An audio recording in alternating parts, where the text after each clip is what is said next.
So let's take a look at the energy crisis or energy matters now. And most South Africans have for years enjoyed electricity provided by the state. This is likely to change as there are more talks of roping in private providers. In a recent opinion piece, Dr. Pali Lehohla argues that for the sake of the poor, the country needs a solution to the increasing privatization of power supply, such as the game-changing M-cycle. Dr. Lehohla is the director of the Economic Modeling Academy and a professor of practice at the University of Johannesburg. He joins us for more on this. Thank you very much, Morena, for your time this afternoon. Perhaps let's start with that random day when collectively as the neighborhood you decided to be in solidarity and no solar installed, but your neighbor did something that inspired you to take a look at the feasibility of installing that also expensive solar system. What changed your mind? Well, I mean, it will soon be dark, and you are bound to think differently. And every time you think differently and connect to solar panels and the like, you invariably weaken the power of Eskom. And when you do that, you expose the poor to a terminal future where they will not have electricity, where the iron will not work, where, I mean, 80% or 87% of the people that used to enjoy power will actually have no electricity. And that is 87% of the poor will not have electricity. But you find that you don't have a choice because we don't have a collective view to this matter. And when my neighbor lit up when I was sitting in the dark and I saw myself sharing some light in my yard, I said, my God, what do I do? Do I buy a generator? Do I buy an inverter? What am I going to do? When you buy an inverter, you still pay for Eskom. You only have that inverter for 54,000 to store electricity that you have already paid for and use it when there is no electricity. It's an additional cost, a significant cost to what we have. And if you think about the 55% of people that are poor in the country who cannot afford those things, you realize that we are beginning to privatize ourselves out of this system.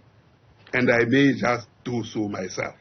In fact, I'll be doing so, but conscious of the fact that we actually are creating not the republic, but the re-private South Africa.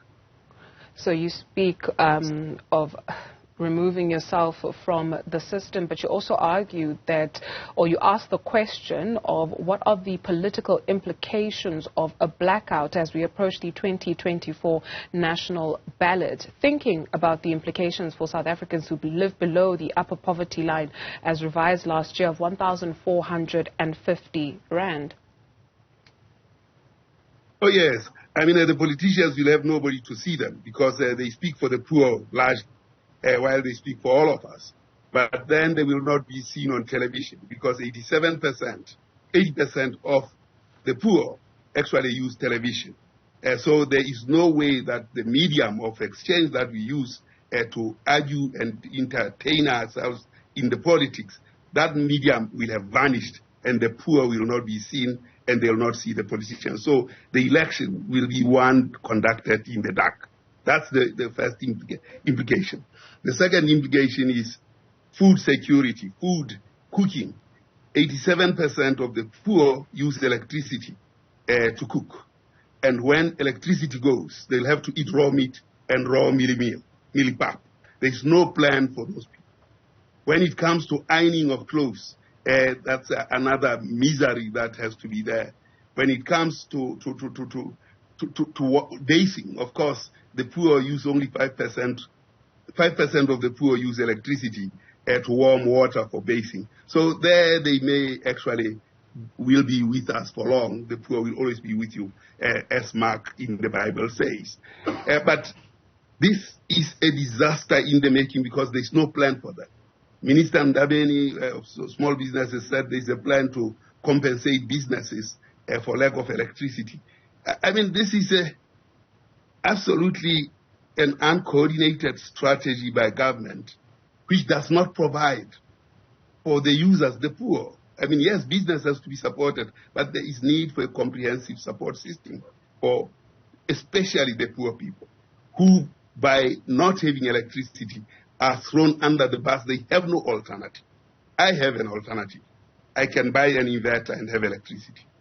But I'm conscious and mindful of the scourge that will impact on this country when ESCOM gets decimated in the way it is being decimated and electricity disappears.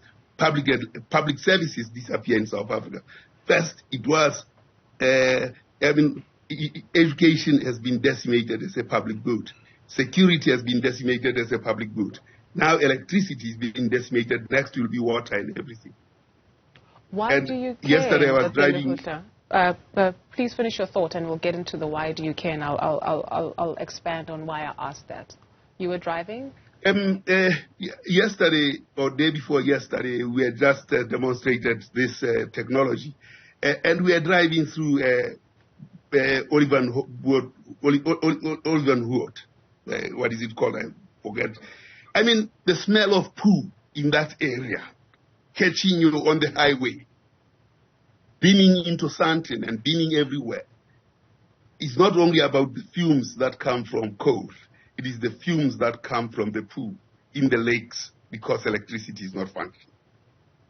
Yeah, and that then is why I ask you, why do you care? Why do you care? Why do you keep speaking for those who cannot afford this 50,000 rand for inverters or for solar systems? Why do you care? Well, one has to care, particularly because we are human. Being human is part of caring. And I think we have to move from being human beings to being human. And this is what I think we should be doing. I don't think our government has understood the depth of this, what it implies for the poor. I don't think they've looked at the statistics from the statistician general, that by this consistent and persistent darkness, the poor get even more poor. There will not be a country tomorrow because of what the choices we have made. Yet different choices could be made that will make sure and ensure and guarantee that there is a country tomorrow. The decimation of Komati when it was still producing electricity, it's a classical example of a government that doesn't care. It was aiming to hanker after the world to show that they are compliant themselves, that the government of South Africa. Surely this is the most stupid thing that any government in power could do, and close a power plant that is working in order to please the world, when its poor are actually going to suffer, and are going to suffer continuously, as I demonstrated in that article. However, there is hope. Yeah, and there is hope, right? Because you also speak of other people who care. And in the sense, Mr. Mojalefa Murphy, a scientist, and his M-cycle invention, what is that about, and how could it possibly help? Mojalefa is a fellow university mate at University of Lesotho. He actually was a refugee in Lesotho who was taught by my brother. He was almost fired, and my brother said to him, who was the principal there, said, Mojalefa, if you didn't have something between your ears, I would have expelled you from the school. He's gone on now to work with a certain Mr. Valery Maisesenko, who has created something called M-cycle. In this, in brief, is that the M-cycle actually dispenses of the way our energy systems have been working. Our current energy systems are losing 80% of the energy that is put in them. For every rand that you pay, 80 cents is lost in heat that just goes into the atmosphere, and why we have this kind of situation that we have now of burning the planet. Through the M-cycle, it mimics nature. It mimics natural perspiration, and they will just use air to get to that. And Tesla wrote 2 centuries ago that nobody should suffer energy poverty because there's so much energy in the air.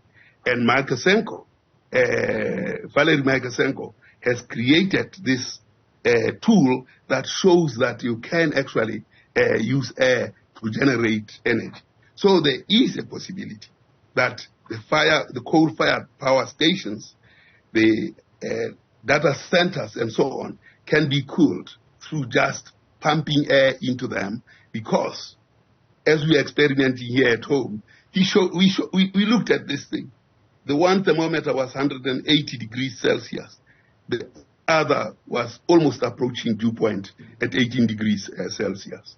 And this technology is proven, and it can lead to cooling by just passing air through the systems that they have built, through very low energy consumption. For instance, you use 10% of the energy that you use to cool the data center, to cool it through this technology. So it is a technology that is promising, it is holding promise, and it will make everybody access the energy. As Tesla, the man after whom Musk named his company or his car, Tesla, predicted, or at least scientifically proved, that there is a lot of energy in the air. And Magasenko has now built a technology and built tools that show that it is possible, and this energy hunger can be eliminated.